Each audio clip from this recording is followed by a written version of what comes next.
ஜனநாயகன் திரைப்படத்தின் வெளியீடு அடுத்தடுத்து தள்ளி போகும் நிலையில் அதன் டிஜிட்டல் உரிமையை கைவிடுகிறதா அமேசான் நிறுவனம் என்ற அண்மை செய்தியை பார்க்கிறோம்.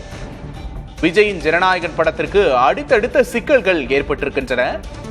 டிஜிட்டல் உரிமையை அமேசான் நிறுவனம் கைவிடவிருப்பதாக தகவல் வெளியாகி இருக்கிறது. ஜனவரி 9ஆம் தேதி வெளியாவதாக அறிவிக்கப்பட்ட ஜனநாயகன் சென்சார் பிரச்சனை காரணமாக தொடர்ந்து தள்ளி போய்கொண்டே இருக்கிறது. இந்த நிலையில் அதனை டிஜிட்டலில் வெளியிட உரிமம் பெற்றிருந்த அமேசான் நிறுவனம் அதன் உரிமத்தை கைவிடப் போவதாக தகவல் வெளியாகி இருக்கிறது.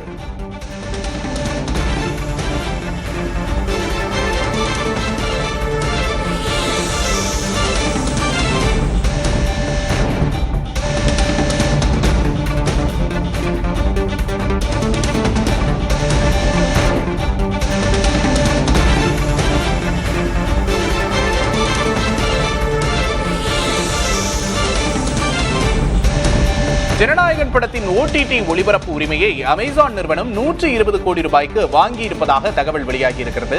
விஜயின் ஜனநாயகனுக்கு அடுத்தடுத்த சிக்கல் ஏற்பட்டிருக்கிறது.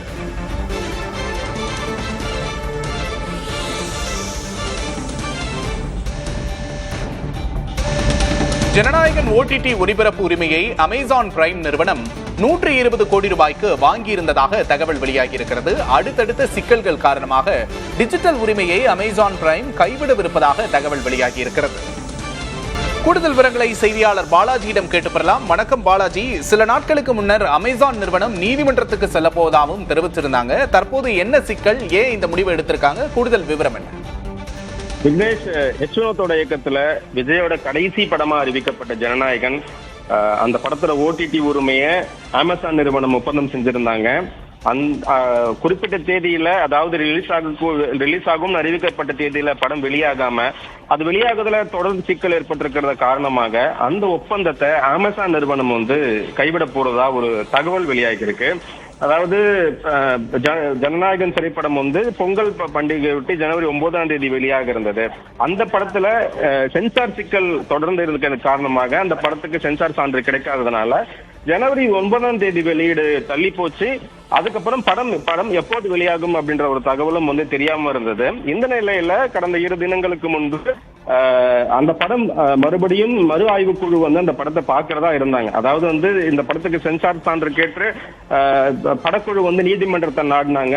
அதன் பிறகு நீதிமன்றத்துல தொடர்ந்த வழக்கை திரும்ப படத்தை மறுவாய்வு குழுக்கு அனுப்பி அதன் மூலமாக படத்தோட சென்சார் சான்றை திரும்ப வாங்குறதுக்கான முயற்சியில படக்குழு ஈடுபட்டிருந்தாங்க. இந்த நிலையில 2 தினங்களுக்கு முன்பு அந்த படத்தை படம் மறுபடியும் மறு ஆய்வு குழு பார்க்கிறதா இருந்த நிலையில அந்த குழுவில் இடம்பெற்றிருந்த ஒரு உறுப்பினருக்கு உடல்நலக்குறைவு காரணமாக அந்த மறுவாய்வு குழுவோட தேதி மறுபடியும் ஒத்திவைக்கப்பட்டதா ஒரு தகவல் கிடைச்சிருந்தது. அதாவது ஜனவரி 9ஆம் தேதி படம் வெளியாகி இருந்தது அப்படின்னு சொன்னா 4 வாரங்கள் கழித்து அந்த படத்தை அமேசான் OTT நிறுவனத்துல ஒளிபரப்புறதுக்கான உரிமையை தான் அமேசான் நிறுவனம் வாங்கியிருந்தாங்க. இப்பொழுது படம் பிப்ரவரியிலும் வரல, கிட்டத்தட்ட மார்ச்சும் நம்ம 10ஆம் தேதிக்கு மேல கடந்து விட்ட காரணத்தினால KVN நிறுவனத்தோட போட்ட ஒப்பந்தத்தை அமேசான் நிறுவனம் கைவிட போவதா ஒரு தகவல் இருந்தது. அதாவது தமிழகத்துல வரும் 16ஆம் தேதிக்குள்ள தேர்தல் தேதியை அறிவிக்க போறாங்க அப்படின்னு ஒரு தகவல் இருக்கு. ஒருவேளை தேர்தல் தேதி அறிவிக்கப்பட்டு விட்டால் இந்த இடத்துல எல்லா முழு கட்டுப்பாடுமே தேர்தல் ஆணையத்தின் கீழ் வந்துடும். அதன் பிறகு இந்த படத்தோட வெளியீடு அப்படிங்கிறது கிட்டத்தட்ட தேர்தல் வாக்குப்பதிவுக்கு பிந்தைய காலத்துக்கு தள்ளி போயிடும் அப்படின்னு சொல்லிட்டு ஒரு தகவல் இருக்கு விக்னேஷ். அப்படி தள்ளி போச்சுன்னா OTT வெளியீடு பாத்தீங்கன்னா அதுல இருந்து ஒரு 4 வாரத்துல இன்னும் கொஞ்சம் தள்ளி போக வாய்ப்பு இருக்கிறதுனால அமேசான் நிறுவனம் இப்போதைக்கு படக்குழுவோட பேச்சுவார்த்தை நடத்திட்டு இருக்கிறாங்க. இந்த ஒப்பந்தத்தை சம்பந்தமா அடுத்தடுத்த தகவல்கள் விரைவில் வெளியாகும் எதிர்பார்க்கலாம் விக்னேஷ். தற்போதைய விவரங்களுக்கு நன்றி பாலாஜி.